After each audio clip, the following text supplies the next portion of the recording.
नमस्कार, संसद टेलीविज़न में आपका स्वागत है। मैं हूं अखिलेश सुमन और आप देख रहे हैं स्पेशल रिपोर्ट। स्पेशल रिपोर्ट के इस अंक में हम आपको दिखा रहे हैं एनआरआईज और भारतवंशियों की इच्छाओं के बारे में, आकांक्षाओं के बारे में, उनकी महत्वाकांक्षाओं के बारे में और भारत के प्रति उनकी जिज्ञासाओं के बारे में। इस रिपोर्ट में हम यह भी दिखाएंगे कि वो क्या चाहते हैं, कैसा भारत होना चाहिए, और यह भी बताएंगे कि उनकी क्या इच्छा है कि भारत को दुनिया से क्या सीखना चाहिए। आइए देखते हैं रिपोर्ट।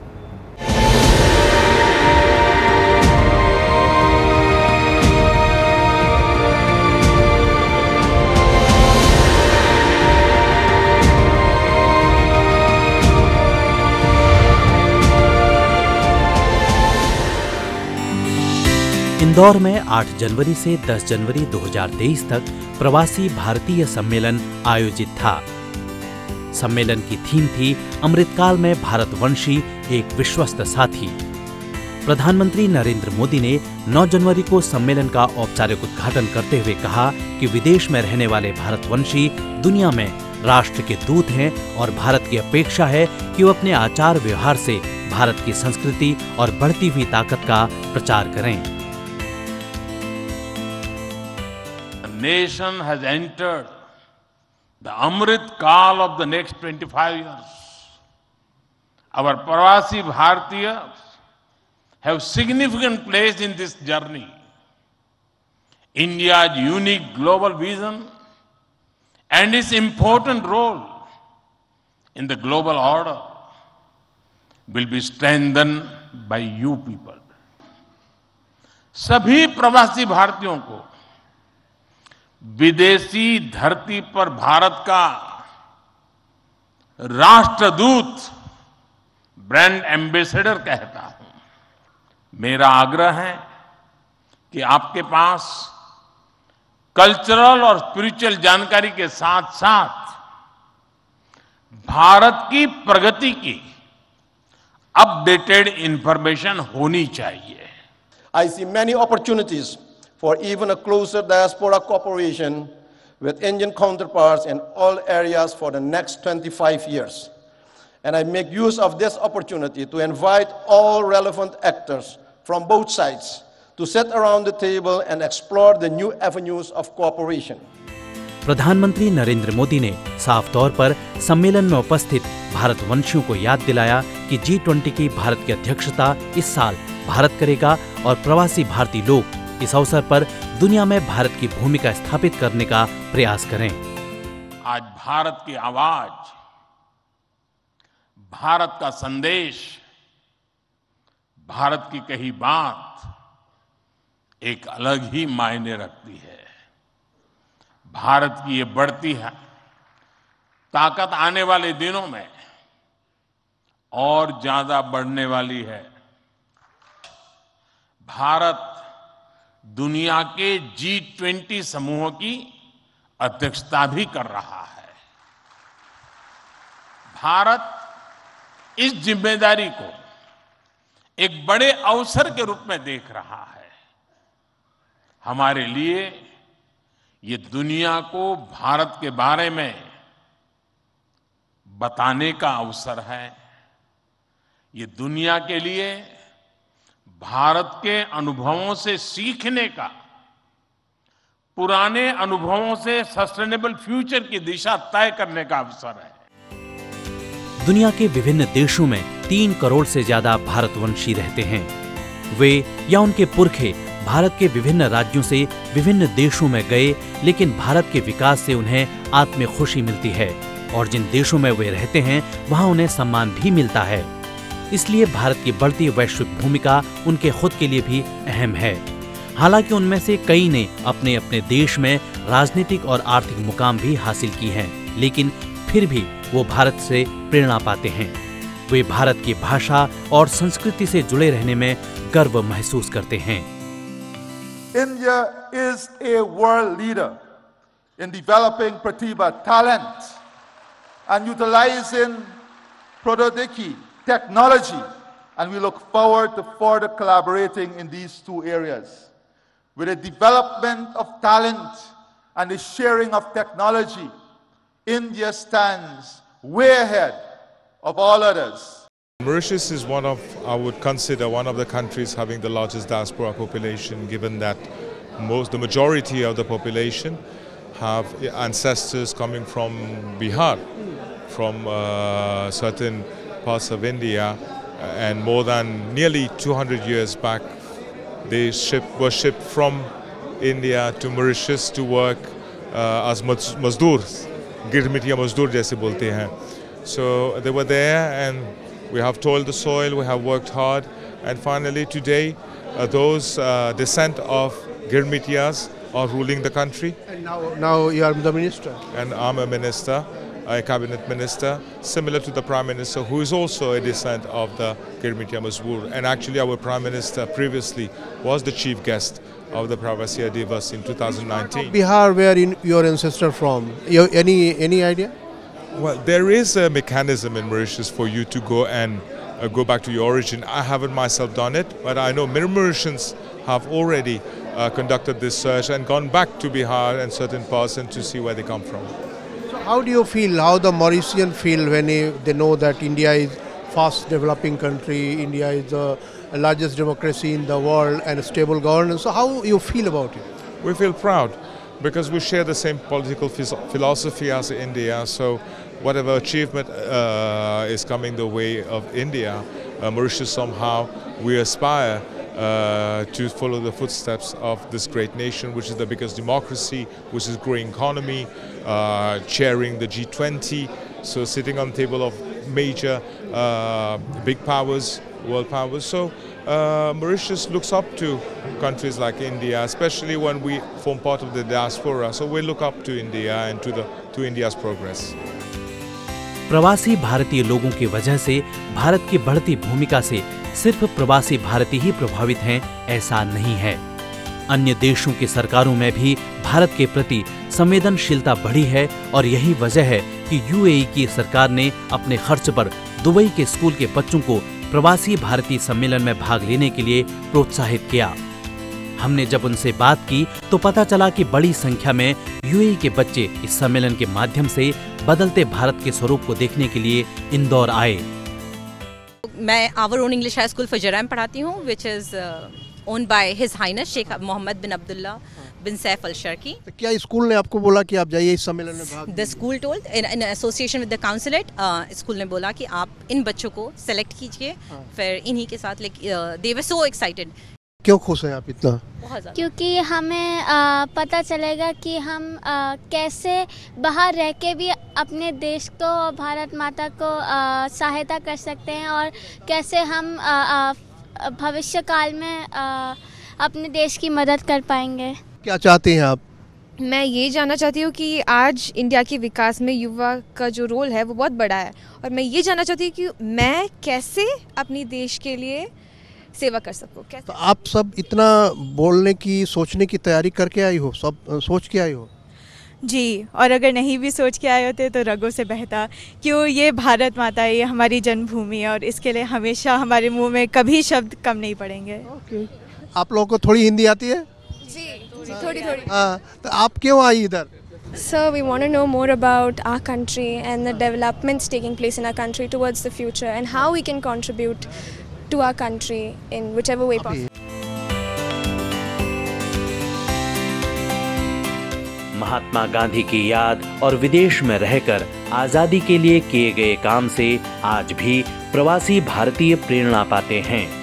प्रवासी भारतीय सम्मेलन दरअसल महात्मा गांधी के दक्षिण अफ्रीका से भारत लौटने के दिन 9 जनवरी की याद में मनाया जाता है, और उनमें से कई ये मानते हैं कि मोहनदास करमचंद गांधी की जन्मतिथि जरूर 2 अक्टूबर थी, लेकिन महात्मा गांधी का राजनीतिक जन्म 7 जून को हुआ था, जब उन्हें ट्रेन से फेंका गया था, और क्योंकि उसी दिन से उनके महात्मा बनने की शुरुआत हो गई थी.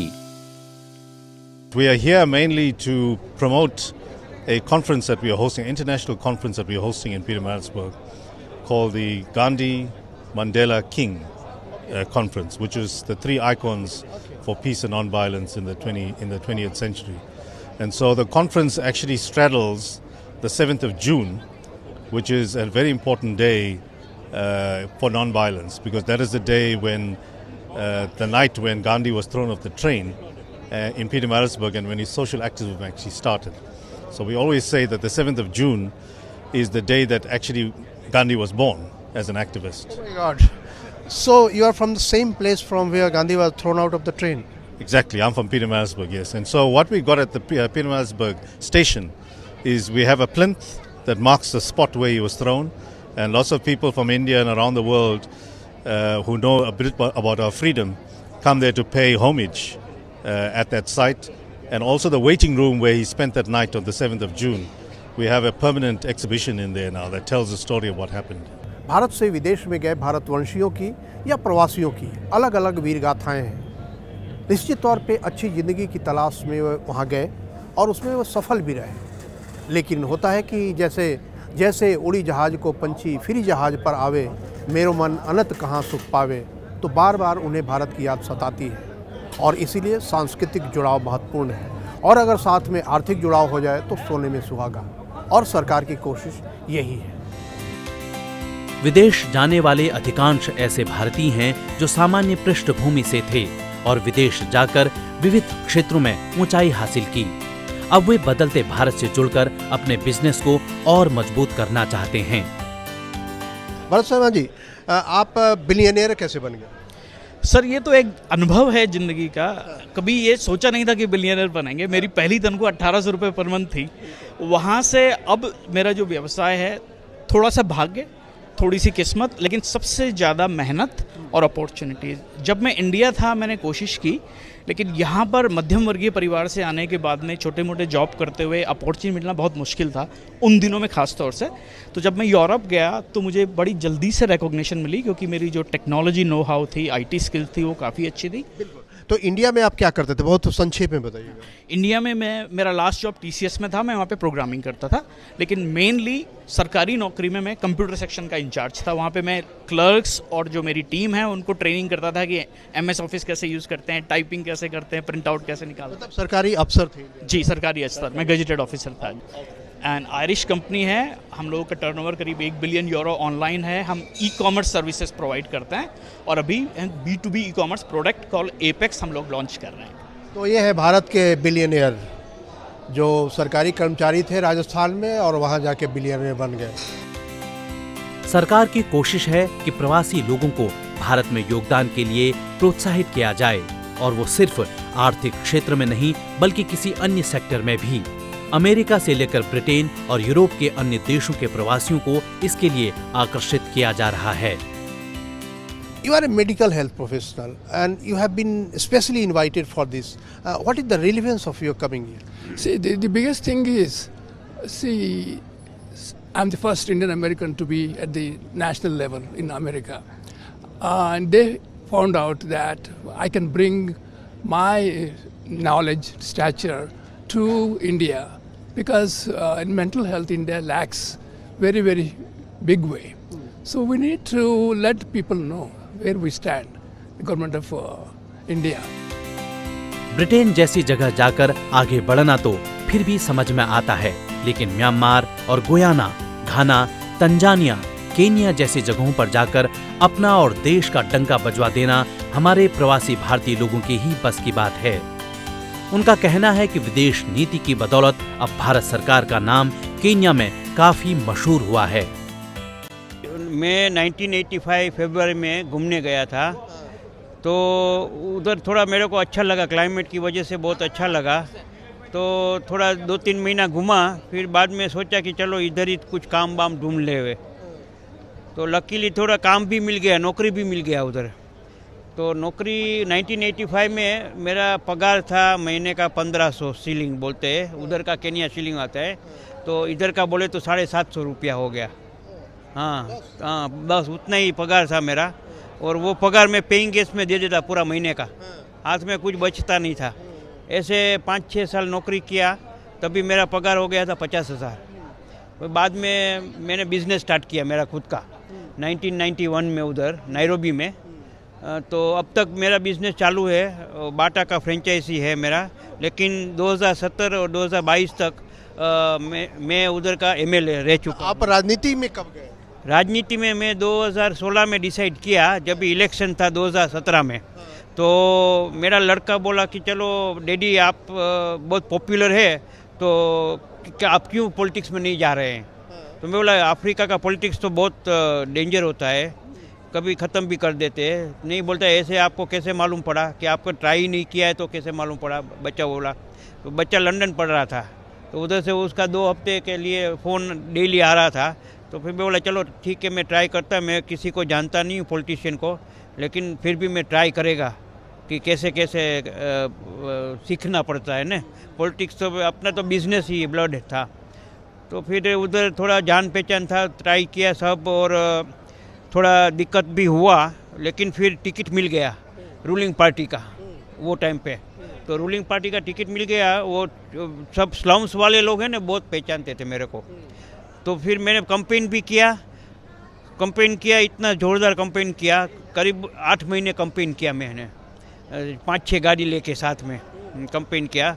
तो वो लोग ने मैंने को इलेक्ट किया, फिर बाद में पार्टी ने इलेक्ट किया मेरे को एज ए रिप्रेजेंटेटिव, फिर बाद में पब्लिक ने इलेक्ट किया मेरे को एज ए MLA। और अब इनसे मिलिए, ये लोग कविता और शेर व शायरी के माध्यम से भारत के प्रति अपने उद्गार व्यक्त कर रहे हैं। हैदर अम्मान हैदर जो दुबई से आए हैं और अंतरा दलम जो ब्रिटेन से आई हैं, बताते हैं कि कैसे वो भारत से जुड़े हैं। मैं UK से आई हूँ और मैं भारत देश के लिए 4 पंक्ति बोलना चाहती हूँ। गर्व है, सम्मान है कि तेरी मिट्टी में जन्मी है मेरी काया, दूर होकर भी दूर नहीं तू मन में जो है समाया। ऐसा मेरा भारत देश महान, तू मेरा भारत देश महान। Thank you. आप काम क्या करती हैं? मैं राइटर हूँ एंड मैं काउंसलिंग भी करती हूँ, free services in hospital and patient मैं UK में देती हूँ। हम विदेशों में रहते हैं और जब हमें एक भी भारतीय दिख जाता है तो हमें ऐसी खुशी होती है जैसे अपने परिवार के लोगों से मिलके होती है। तो मैं जब यहाँ आया और मैंने देखा कि कोई अमेरिका से है, कोई कनाडा से है, कोई इंग्लैंड से है, तो एक 4 पंक्तियाँ दिमाग में आईं तो मैंने लिखी कि यूँ जो फिर देश में अपनों से मुलाकात हुई, यूँ जो फिर देश में अपनों से मुलाकात हुई, घर की बस घर की बहुत देर तलक बात हुई, घर की बस घर की बहुत देर तलक बात हुई और देर तक होती रही गांव की बातें हैदर, जाने कब दिन ढला कब शाम हुई रात हुई। तो क्या आप दूसरे देशों के जो प्रतिनिधि आए हैं उनसे भी कोई बात हुई, जो आप बता रहे हैं अपने शायरी में, लेकिन उनसे क्या बात हुई, किस तरह की बातें हुई? उनसे देश के विकास के लिए बात हुई, उनसे ये सब डिस्कशन हुए इन 2 दिनों में कि हम किस तरह से भारतीय संस्कृति को पूरी दुनिया में उसका प्रचार प्रसार करें और किस तरह से हम भारत को और हम क्योंकि बाहर रहते हैं, हम बाहर से किस तरह से इन्वेस्टमेंट भारत में ला सकते हैं कि हमारा डेवलपमेंट हो। प्रवासी संसार पत्रिका के संपादक राकेश पांडे बताते हैं कि प्रवासियों की भावना विकसित हो रहे भारत के प्रति और प्रगाढ़ हो रही है, जबकि बनारस मूल की ब्रिटेन के अंतरा दलम और बिहार मूल के युद्धेश्वर सिंह तो कुछ सांस्कृतिक और कुछ विकास के वजहों से भारत के पासपोर्ट को नहीं छोड़ना चाहते हैं।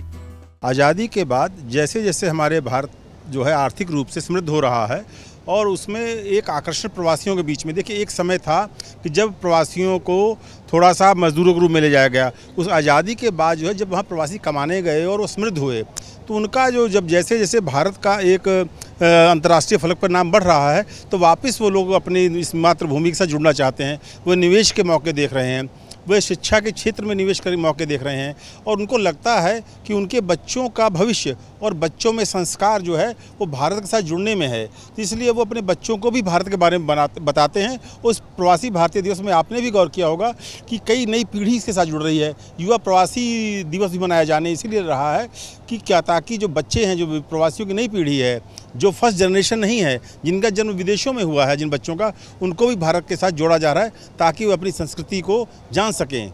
तो इसलिए एक बहुत बड़ा कारण है आर्थिक रूप से जुड़ने के साथ साथ सांस्कृतिक रूप से बच्चों को परिचित कराना।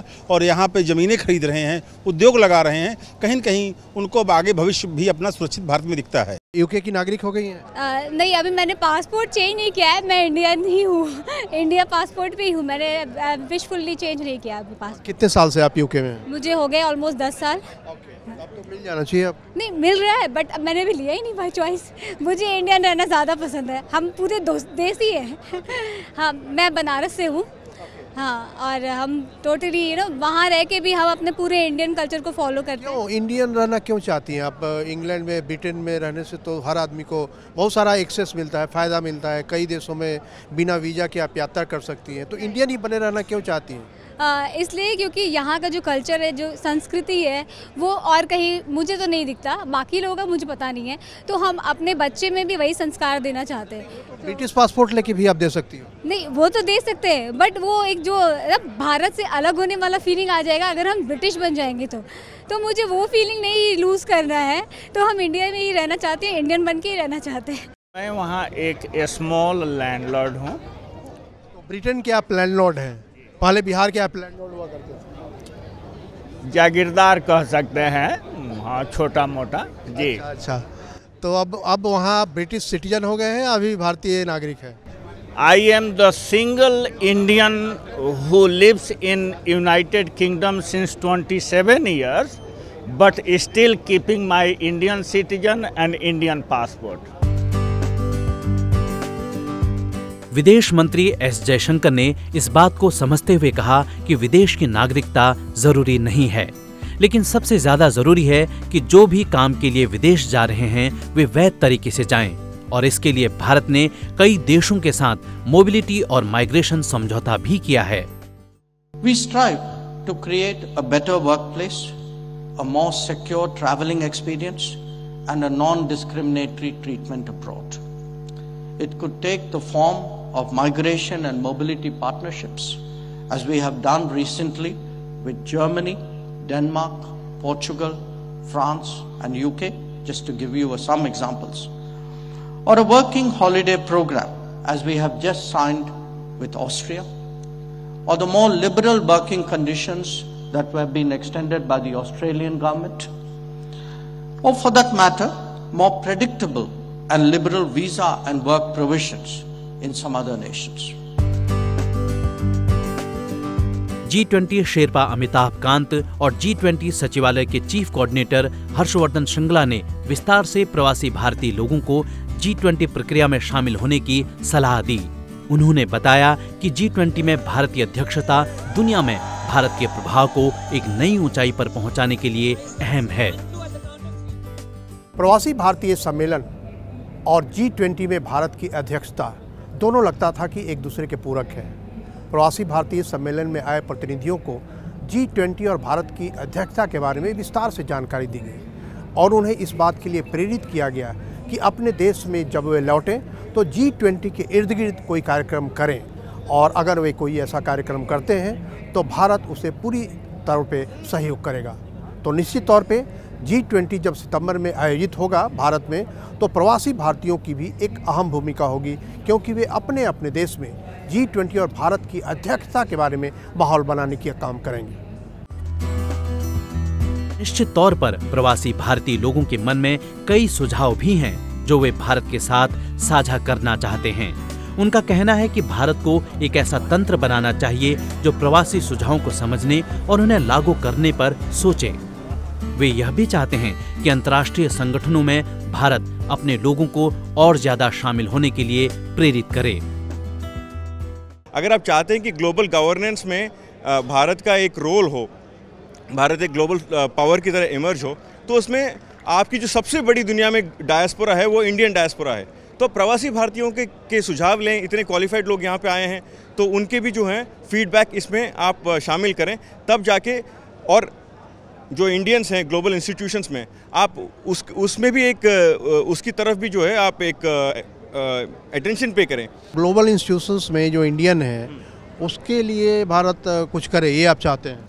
नहीं, मैं ये बिल्कुल, मैं तो ये कहना चाहता हूँ कि जो ग्लोबल इंस्टीट्यूशंस में ज़्यादा इंडियंस हों और जो मतलब एट द राइट लेवल्स हों, और इसको लेके भारत सरकार एक स्ट्रेटेजिक तरीके से जो भी होता है, और हर देश, दुनिया का हर देश यही चाहेगा कि वो अपने नेशनल्स को लेके एक स्ट्रेटेजिक तरीके से अप्रोच करे। मेरे ख्याल से भारत को इस मामले में ज़्यादा करने की ज़रूरत है।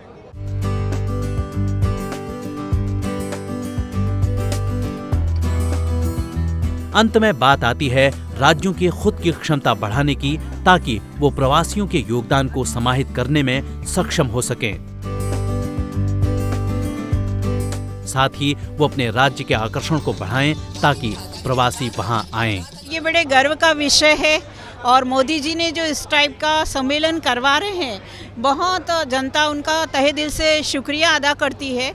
और हमारे यहाँ जो बाहर से इन्वेस्टर आ रहे हैं और गवर्नमेंट भूमि अलाट करती है, तो जो उद्योग खुलेंगे, कारखाने लगेंगे, उसमें इंदौर के लोगों को रोजगार मिलेगा।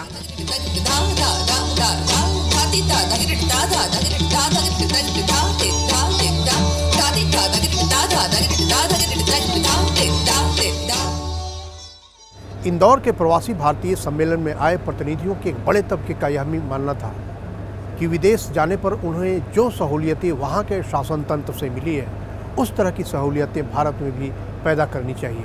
वैसा वातावरण, काम करने का वैसा ही माहौल बनाना चाहिए, ताकि या तो उन्हें विदेश न जाना पड़े, और अगर वे विदेश जाते हैं तो फिर लौटने की स्थिति बनी रहे, और अगर लौटने की स्थिति बने तो उन्हें वापस आकर पछताना न पड़े। तो आज की इस रिपोर्ट में बस इतना ही। अगली रिपोर्ट के साथ हम फिर मिलेंगे, तब तक के लिए नमस्कार।